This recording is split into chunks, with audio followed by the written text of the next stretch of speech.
We have been having a wonderful week of Apba baseball games. We did a tribute game with the passing of pitcher Tom Seaver. And in that game, there was a no-hitter pitched by Ferguson Jenkins. Seaver did not pitch badly, but Jenkins carried a perfect game into 8 2/3 innings and then walked the batter, but got the next guy out and completed a no-hitter on the Apba Classics channel. And yesterday, the 1927 Yankees, I did an opening on Babe Ruth. I always do my openings before the game, so I don't, when I do the opening, I don't know what's going to happen. Subsequent, we did the opening on Babe Ruth, and he goes out and hits for the cycle, knocks home the winning run with a triple in extra innings to knock out the Hilldale Daisies. A lot of great games have been played on this channel, and that has got to be one of my favorites. Somebody sent in a suggestion that Babe Ruth should be the MVP of the tournament, regardless of what happens the rest of the way. And he's got a strong case. He's got 6 home runs in the tournament and a high batting average as well. And the Babe has driven in the most runs. Today, it's a new series. 1920 Cleveland Indians are playing the 1965 Minnesota Twins, two of my favorite teams. The 20 Indians, I mentioned this before, they won a all-time greats tournament I did many years ago with 60 teams. I did actually do a season. I played each team 16 times apiece, and they won that tournament. And then we did a dead ball tournament on the channel earlier this year. By the way, I think we're coming up around the first anniversary. I'm not sure exactly what day that is. Might look at that. But we've been on the YouTube channel for about a year. But the Cleveland Indians won a dead ball tournament that we had. And now the 1920 Indians have reached the Final Four. They're the Final 8. They're trying to reach the Final Four if they can beat the Twins. They're 6-3 in the tournament. Taking on another one of my favorite teams, the 1965 Twins. Twins are undefeated in the tournament, 6-0.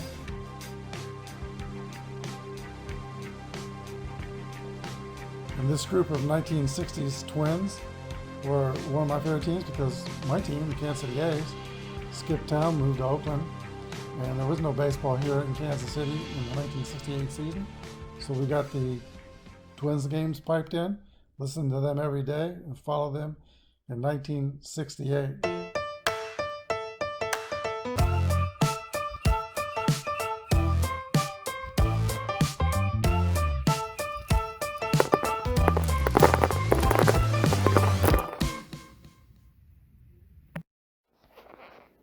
Take me out to the ball game. Take me out with the crowd. Buy me some peanuts and Cracker Jack. I don't care if I ever get back, for it's root for the home team. If they don't win, it's a shame, for it's 1, 2, 3 strikes, you're out at the old ball game. Hello everybody, this is Apba Brian and Apba Baseball Classics, bringing to you game number 146 in the All-Time Greats Tournament. We're in the 4th round, and we're getting a new series between the 1920 Cleveland Indians and the 1965 Minnesota Twins. Jim Perry has completed his warm-up tosses. He's 12-7 in 1965, 2.63, split his time between the bullpen and starting. And he's ready to go. Joe Sewell steps into the box for Cleveland. Here's the first pitch of the ball game. 2-5 is a 8 against a B. That's going to be a fly ball to center field. All right, I'm using the letter grades for pitching ratings for the pitchers, and so it's basic Apba, but everything else is going to be used with the Merino boards for a little more exact defense and base running. Joe Evans steps in the box for Cleveland. 51 is a fly ball to center field as well. And that's Jimmy Hall out there in center making the catch. 2 up and 2 down. Here's Tris Speaker, star of the Cleveland Indians. He's 15 for 33 and 15 for 33 in the tournament, 4 doubles and 9 RBIs. Here's a pitch from Jim Perry to Tris Speaker, 64. It is going to be a base hit for Speaker. Makes him 16 for 34.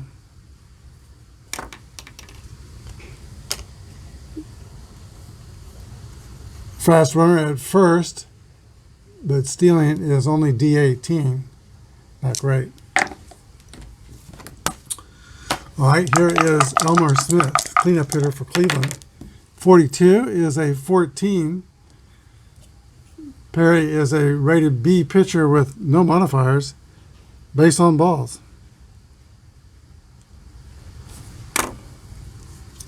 First and second for the Tribe. That brings up Larry Gardner.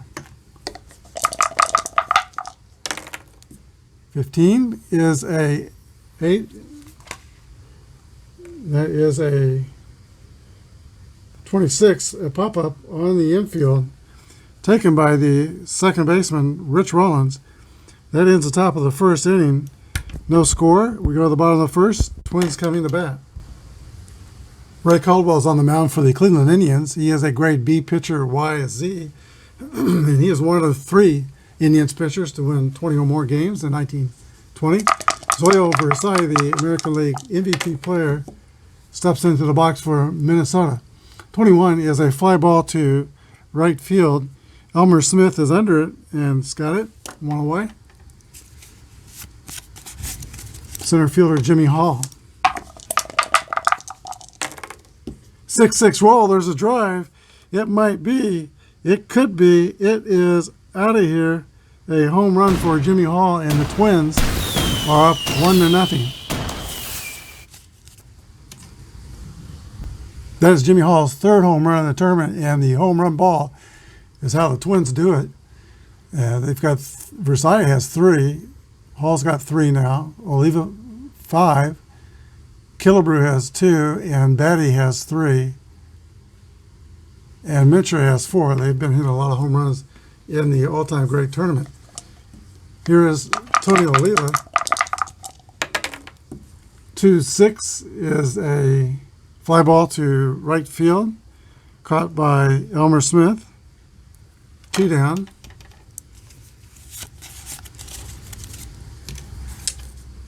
Ray Caldwell will be advised to induce more ground balls if he can. 55 to Harmon Killebrew is a fly ball to center field.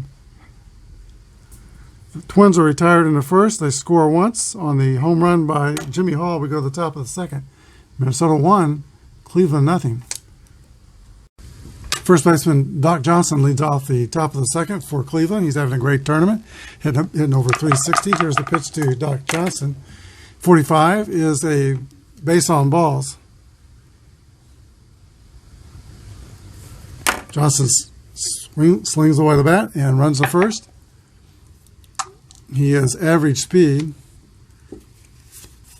Here is the catcher, Steve O'Neill. Perry gets the stretch. Here's the pitch. 3-3 roll. That's going to be a hit column roll for Steve O'Neill. 34 is a double. And the runner goes to third unless he's fast. Johnson's not fast. He scores if he's fast. Second and third, though, with nobody out.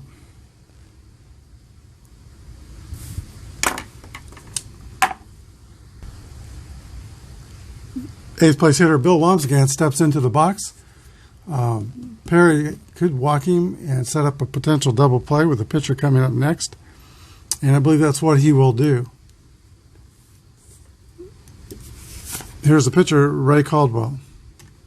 Bill Wamsgans is the runner at first. Steve O'Neill's slow at second. They'll play it safe with his base running. And Doc Johnson's at third. Here's the pitch to Ray Caldwell. The base is loaded. 6-3 is a 32. That's a fly ball to right field. Cleveland's fielding column 2 will roll to see the depth. 4 is medium. 42, that's not going to be deep enough. 42 plus Wamsgantz's speed, or Doc Johnson's speed. 42 is 54. Take away the arm of Hall, which is 33. So that's going to be 21. Chances to be safe will be 11 through 43. He's going to hold. Not deep enough. We'll see what Joe Sewell can do. Here's the pitch to Joe Sewell. 41 is a 24 that Joe is going to roll into a double play. 6-4-3. That ends the inning. The Indians load them up but don't score. Go to the bottom of the second. Nothing. All right, I had the window open, so I apologize for any background noise that there may have been. Didn't realize the window was open. We got a fountain in the courtyard that's a little bit loud. Go to the bottom of the second inning. Earl Batty leads off for the Minnesota Twins. One of the leaders on this team, and the pitchers like pitching to him. He was like, Johnny Clipstein said he's like pitching to a granddaddy. But he was had a lot of personality, and people just liked him. Here's the pitch to Earl Batty. 44 is a base hit for Batty. He's a slow runner. The Twins will play it safe on the base paths. Here is Bob Allison. 41 is a 28. That is a ground ball to the shortstop. And that is Joe Sewell. He throws to first. Batty goes to second. One away. Minnesota is fielding column 3, while Cleveland is fielding column 2. Don Mencher still playing it safe with Batty. Here's the pitch to Mencher. 45 is a 14. That's going to be a base on balls. First and second for the Twins. Both are slow. Both are going to play it safe. Rich Rollins. 1-2 to Rich Rollins is a 25. That's a 6-4-3 double play, ending the inning. Twin killings figuring in both halves of the second inning. We go to the top of the third. Minnesota 1 and Cleveland nothing. Joe Evans steps into the box for a minute for Cleveland. He's hitting over 400 in the tournament. If Perry can get him out, he'll be hitting exactly 400. Here's the pitch to Evans. That's a 35. Foul out to the catcher. He's hitting 400. That brings up Tris Speaker. Tris Speaker against Jim Perry. Jim Perry and Gaylord Perry are the second winningest brother combination in the Major League history. The Necros, Phil Necro and Joe Necro, won more games, but no other pair of brothers have won more games in the major leagues than the Perrys. Here is the pitch to Speaker. 22 is a hit column roll for Tris Speaker. 63 is a double for Speaker. He is 2 for 2, and he's got 5 doubles in the tournament. During his career, he was a doubles machine. Elmer Smith. 42 is a 14. It's a walk.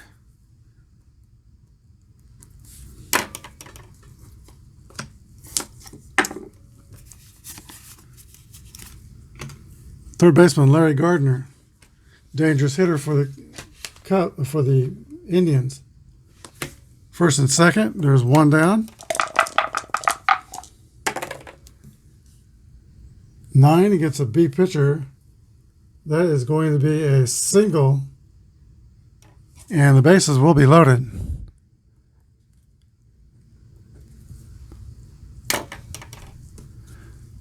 Second inning in a row that Jim Perry has found himself surrounded by Indians. Can Doc Johnston put a quarter in the merry-go-round? Here's the pitch to Doc Johnston. 13 is a 22. Fielding column 2, that's going to test the catcher.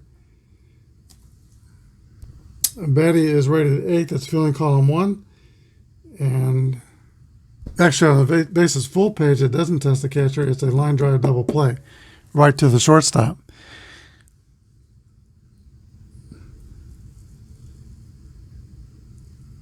So, ball hit straight to Versailles and then steps on second base and retires Elmer Smith at second. Double play ends the top of the third inning. We go to the bottom of the third.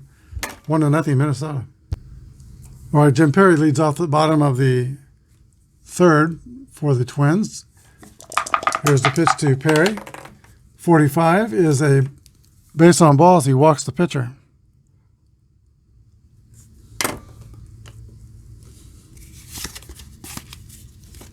Here is Zoyo Versailles. Perry is average speed in running.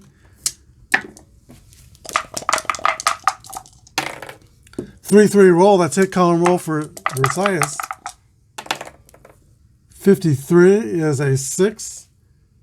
That is a double, and Jim Perry goes to third.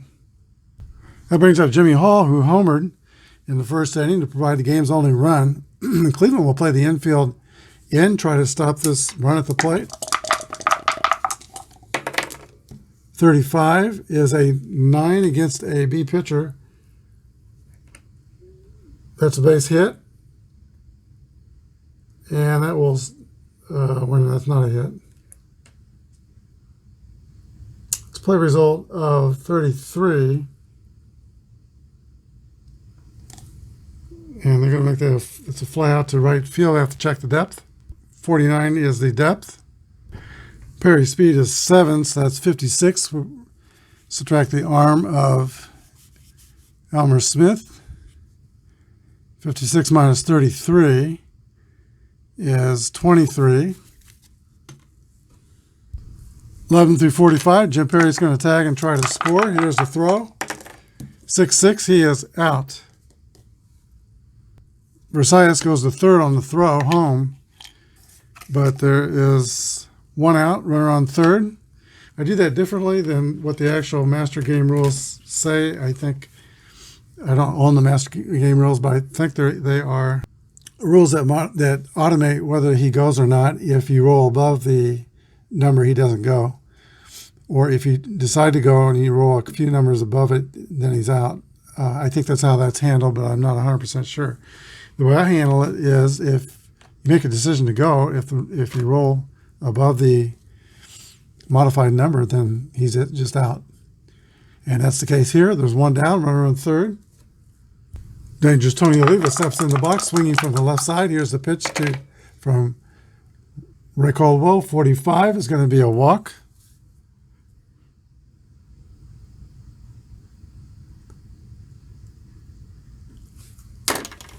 Oliva's at first. Versailles is at third. Now Harmon Killebrew.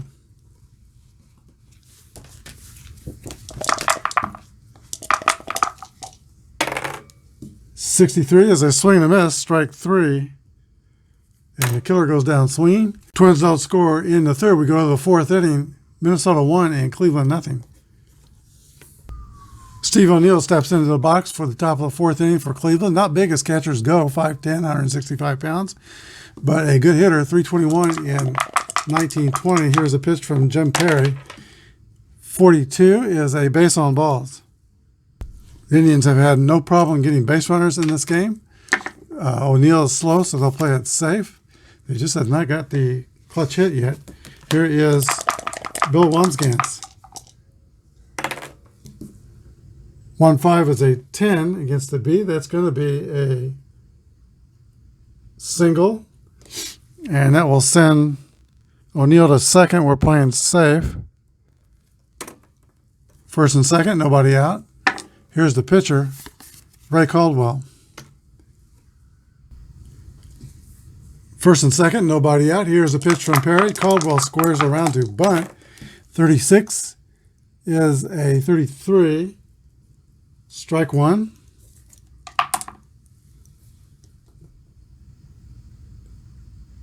Oh, actually, strikeout. On runners at first and second, that's a strikeout. So, Caldwell fails to advance the runners. Joe Sewell steps up. He was a double play victim in the second inning. 44 is a 7. That's going to be a single. So we're playing it safe with O'Neill at second. He only goes to third. Bases are loaded. If I was not playing it safe, he would have been thrown out at home. Here is Joe Evans. Minnesota's going to play the infield back, try to get a double play. Here's the pitch from Jim Perry to Joe Evans. 53 is a 16. 16 is a ground ball that gets beyond Versailles, and runners will advance 2 bases. It scores 2 runs. And the batter's out trying for second base. 8 to 3 to 4.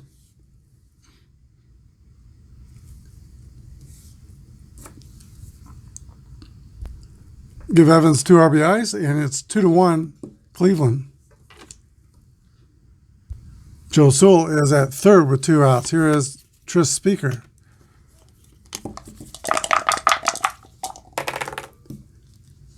.36 is a 33. That's going to be a fly out to center field. That ends the inning. But Cleveland scores twice in the fourth. They lead 2 to 1. We go to the bottom of the fourth inning. Twins now trail by a penny.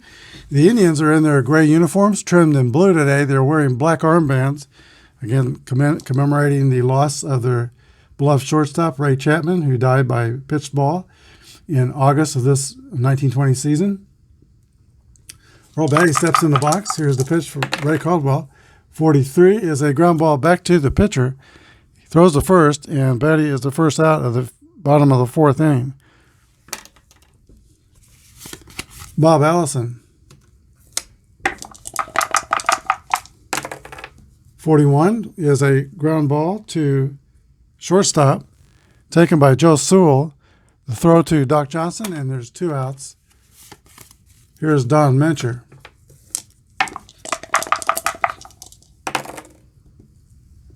.25 is a 9. He gets a B. That's going to be a base hit.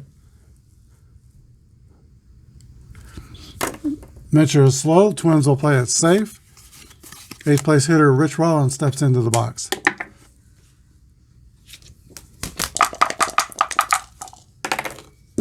.23 is a 26. Ground ball to second base. It goes the short way to retire Mencher at second.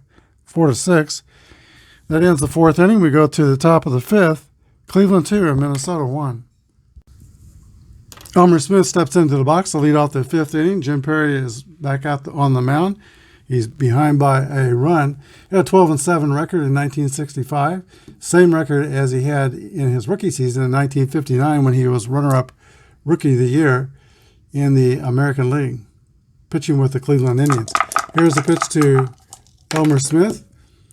34 is a fly ball to center field, caught by Jimmy Hall, 1 away. Larry Gardner. 36 is a 33. That's going to be a pop out to the second baseman, Rich Rollins. 2 outs. Doc Johnston. 1-4 is a fly ball to left field, taken by Bob Allison. 3 up and 3 down for the Indians in the fifth. They lead 2 to 1 going to the last of the fifth inning. Minnesota pitcher Jim Perry steps into the box. Lead off the last of the fifth inning. He's tall, 6'4".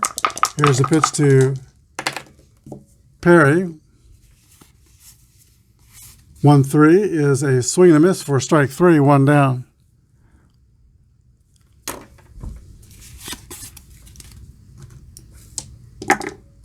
Zoilo Versailles. Versailles, that's how it's pronounced. 53 is a 20. That's going to be testing the second baseman for Cleveland, who is Bill Wamsgans. He is a fielding column 2. That's going to be an error on Bill Wamsgans, first error of the game.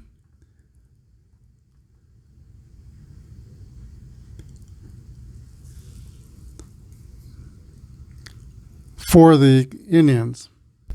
That brings up Jimmy Hall. Versailles is a threat to steal. He's a E32, very high success rate, but the E keeps him from going until there are 2 outs in the 6th inning, or 2 outs in the inning.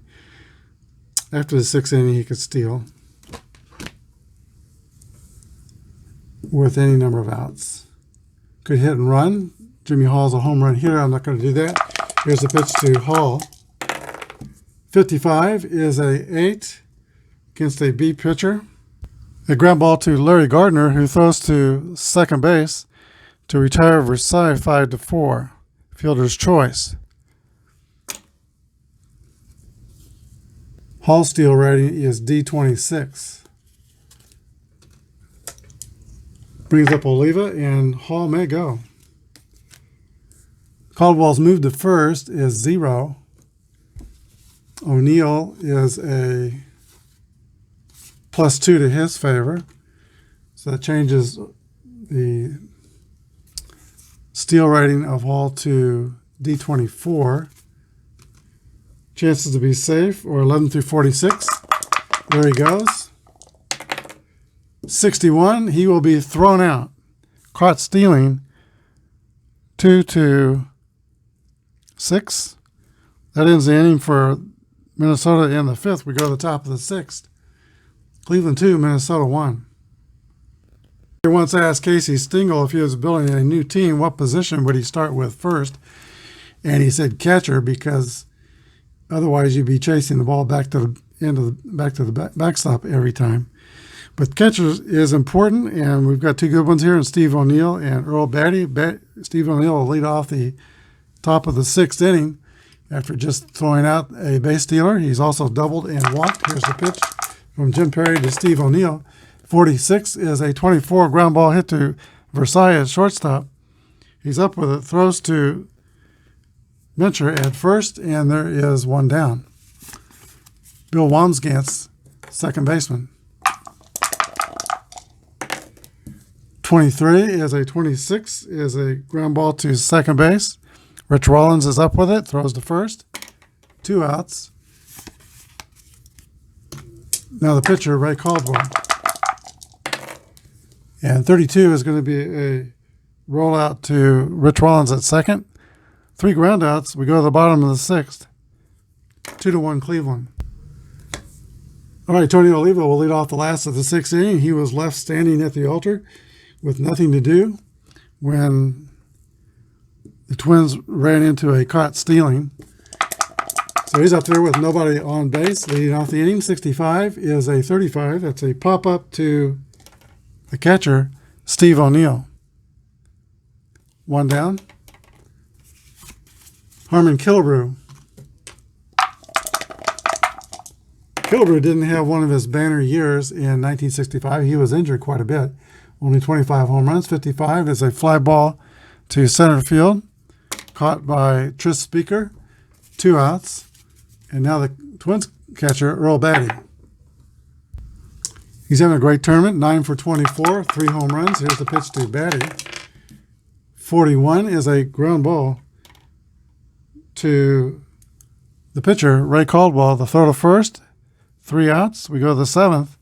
Cleveland 2 and Minnesota 1. In the top of the 7th, Cleveland's at the top of the order. Joe Sewell, Joe Evans, and Tris Speaker. Jim Perry is pitching to his 28th batter, which on his card is batter's face. That's his point of fatigue. And so now if 3 bad things happen to him, he will be tired and the grade goes down 1 level. But he's not tired yet. He has to have 3 bad things happen. Here's the pitch to Joe Sewell. 26 is a ground ball to Versailles. Throw to first. 1 down.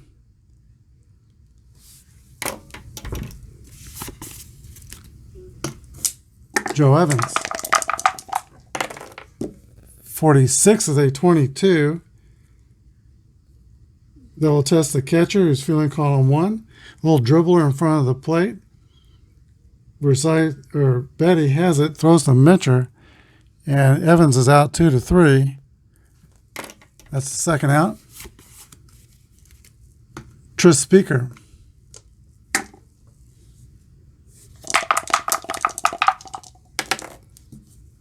45 is a walk.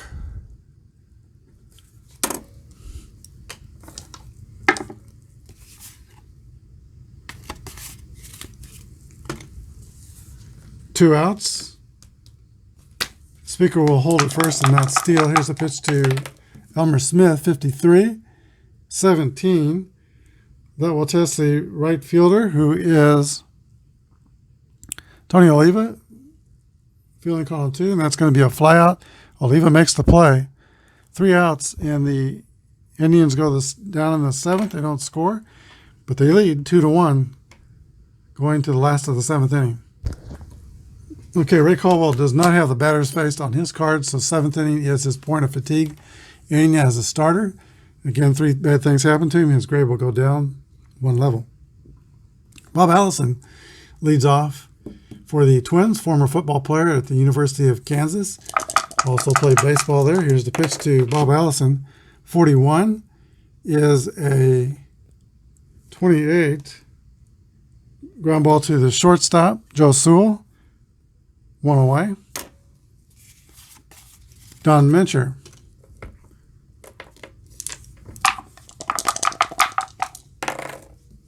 .52 is a 27. Ground out to third base. Larry Gardner's got it. Throws over to Doc Johnson at first. 2 outs. Here's Rich Rollins. 52 is a rollout to the third baseman, Larry Gardner. 3 up and 3 down. 3 ground outs for the Twins. And ideally, you'd like to have them hit the ball on the ground. We go to the top of the 8th. Indians 2, Twins 1. The Minnesota Twins reached the 4th round of the tournament by beating the Honus Wagner's 1909 Pittsburgh Pirates and the 05 White Sox. And then they eliminated the 1945 Cleveland Buckeyes. They've sailed through the tournament. They're 6-0, undefeated. So Cleveland's trying to put the first loss on the Twins. They're into the 8th inning. Larry Gardner leads off for the Indians. Here's the pitch from Jim Perry. 1-4 is a fly ball to left field. Bobby Allison's under it and makes the catch. 1 away in the 8th. Doc Johnston. 2-4 is a swing and a miss, strike 3. It's only the 2nd strikeout for Jim Perry. Here is Steve O'Neill. Perry's been pitching to contact all day. 65 is a pop-up to the catcher. Earl Batty's under it, makes the catch. We go to the bottom of the 8th. Cleveland 2 and Minnesota 1. All right, Jim Perry's day is done. He'll give way to a pinch hitter, Sandy Valdespino. Perry pitched 8 innings, gave up 2 earned runs. He's in line for the loss if the Twins don't rally. Here's the pitch to Sandy Valdespino from Ray Caldwell. 42 is a 22. That's going to test the catcher. Fielding column 1. That's going to be out on a dribbler 2-3.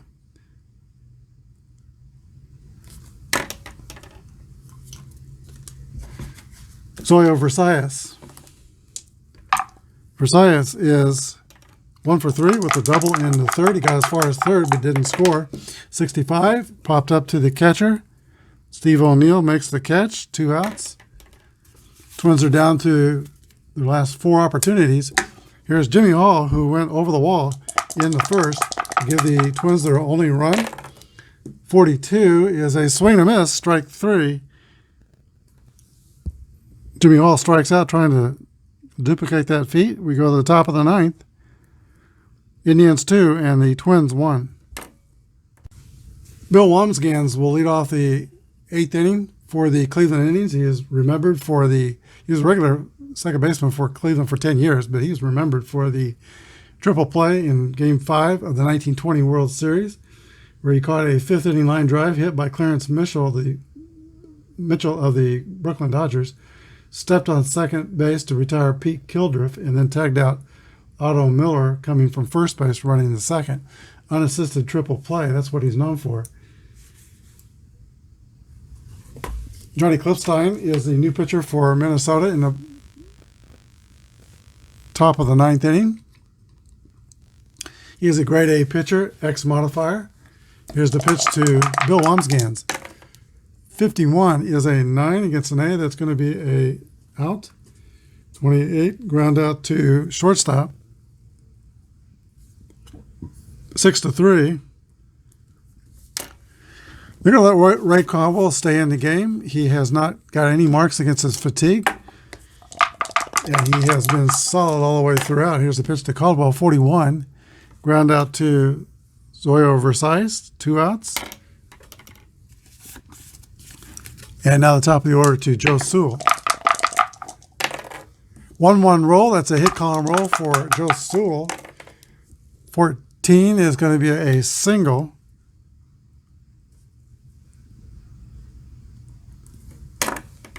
If we were playing straightaway basic all the way, he'd steal second, but let's see what his rating is. It's E23 with 2 outs. He might go. Clipstein's +1 moved first to his favor. Earl Batty is +6. That's very good to his favor. That's 7 off the steal rating. 23 minus 7 is 16. So that, we're looking at 11 through 34, slightly better than half a chance. He'll stay. He'll stay at first.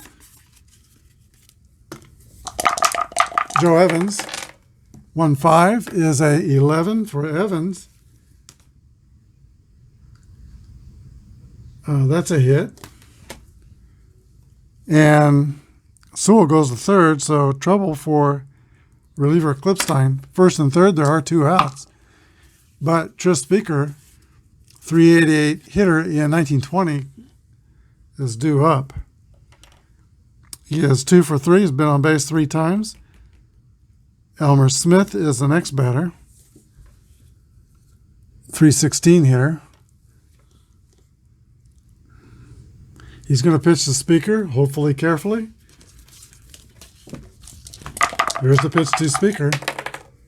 26 is a 14. He is working carefully. That's a walk. Bases are full. And here is Elmer Smith. Can Elmer Smith make him pay and extend the Indians' lead? Here's the pitch to Smith. 1-1 roll. You bet he can. That's a hit column roll. And Elmer Smith has a 36. That's going to be a bases clearing triple by Elmer Smith. 5-1 Cleveland in the 9th inning. And they stand a good chance to pin that first loss on the 65 Indians, or 65 Twins. Here is Larry Gardner. 65 is a 35. That's a strikeout. We're on third. That is a foul out to the shortstop. Elmer Smith with a big blow in the 9th extends Cleveland's lead to 5-1. Twins come up with just 3 more chances. Minnesota does have the middle of their order coming up in the last of the 9th. Tony Oliva, Harmon Killebrew, and Earl Batty. Ray Caldwell pitches to Tony Oliva. 53 is a 15 that will test the left fielder, who is Evans, and he's just a column 3. That's going to be a base hit for Oliva. Ball's fumbled in left field, and Oliva goes to second.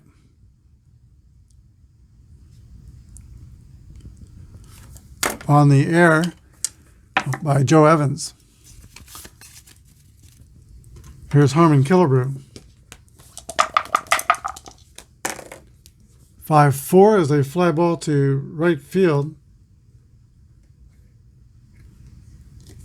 Let's see, F runner to third.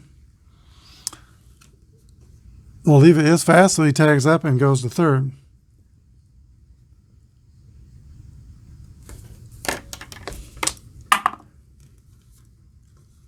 Here is Earl Batty.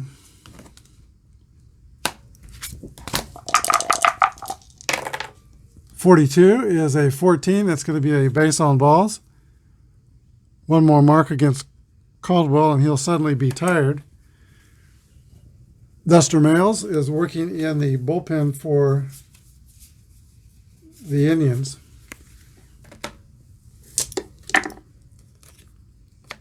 The Twins will play it safe with Batty at first. If his run was the tying run, they'd probably run for him, but it's not. So here's Bob Allison.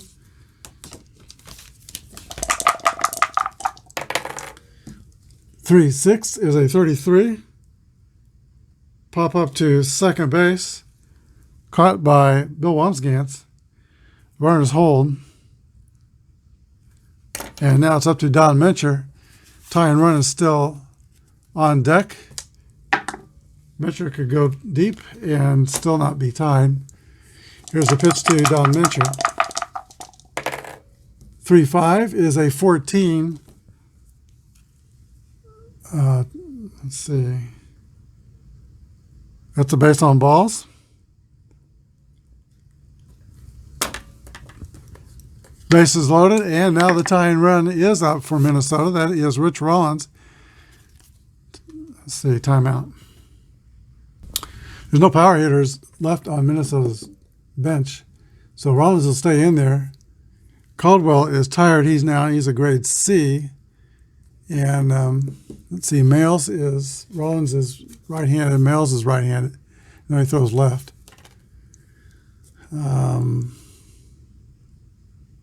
He won't get the bump up. But he is a B pitcher.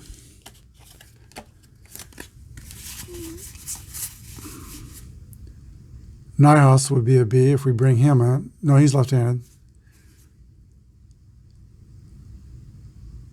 Morton would be a B pitcher for one batter. Faith would be a B pitcher, one batter. They're going to stay with Caldwell. It's going to be his ball game. Here's the pitch to Rich Rollins.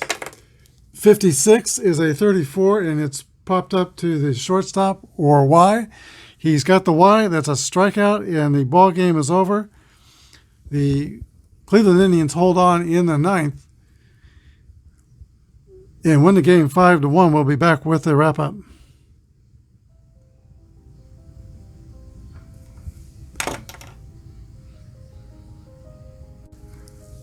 The Twins made it interesting. In the ninth, they loaded the bases and got the tying run to the plate, but they couldn't get over that hill. Ray Caldwell pitches a complete game. The Indians scored 5 runs on 9 hits. They committed 2 errors. Minnesota had 1 run on 5 hits and no errors. The winning pitcher was Ray Caldwell, and the losing pitcher was Jim Perry.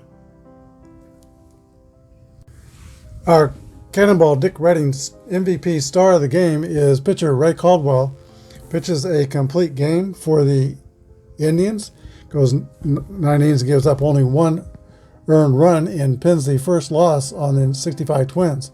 We've talked about this before, but he is the pitcher who gave an electrifying performance on August 24th, 1919. He was pitching against the Philadelphia A's for the Cleveland Indians in League Park when, with 1 out to go in the game, he had a 2-1 lead. He pitched 8 2/3 innings. Lightning struck and knocked him down. His teammates thought he had been killed. He had not, but there was lightning that probably entered with the metal beam on top of his cap and maybe went down through his spikes, but it knocked him off his feet. He had some minor burns on his chest. I don't know if he was wearing a necklace or not, but he said it felt like somebody hit him, snuck up behind him and hit him over the head with a board. But he got up eventually, and he was alive, and he pitched that last out and finished the game after being struck by lightning. Ray Caldwell, the Cannonball Dick Redding star of the game, they were tough back in the dead ball era. All right, that concludes our broadcast. Thanks for watching. Hit the subscribe button if you enjoyed the broadcast, and the like button as well. Thanks for watching. Good day, and God bless.